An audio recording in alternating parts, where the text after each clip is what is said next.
કુરાનની અંદર બિસ્મિલ્લાહિર રહમાનિર રહીમ કુરાનની અંદર જ્યારે આ આવી ત્યારે શું હોય?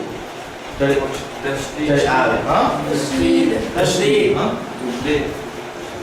તશદીદ એમાં શું કરવાનું હોય?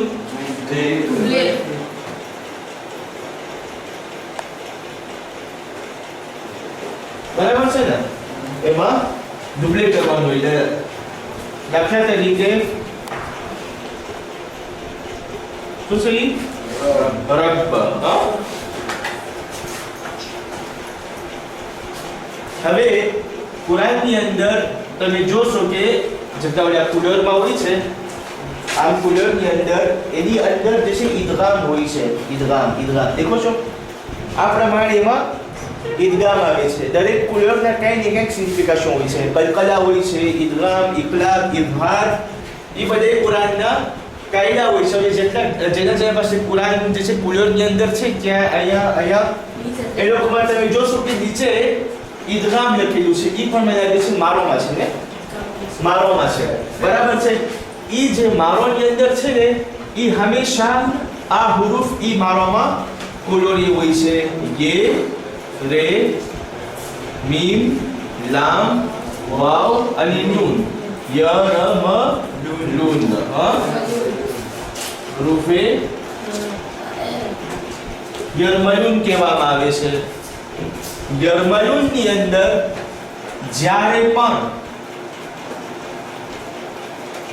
મીમ પછી જ્યારે પણ હુરુફે યરમલૂન આવે એમાં શું કરશું આપણે? મીમને સુક્રીને કરશું અને શું કરશું? જે બાદમાં લેટર આવશે એને ડુપ્લે કરવાનું છે. d'accord? exemple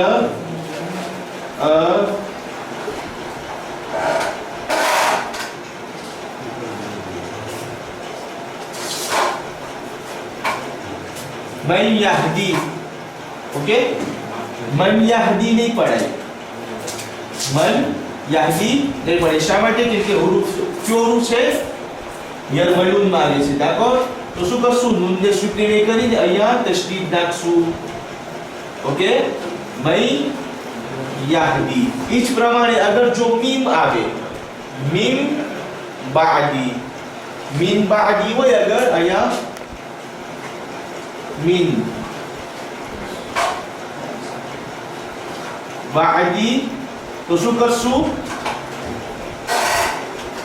मीन बादी નહીં પડે બલકે નૂન ને સુક્રીને કરીને અહીંયા તશદીદ નાખી દેશું. એટલે શું થાય? શું મીમ બાદી નહીં. આ અહીંયા જે છે ને આ એક્ઝામ્પલમાં અહીંયા તમે ધ્યાન રાખજો.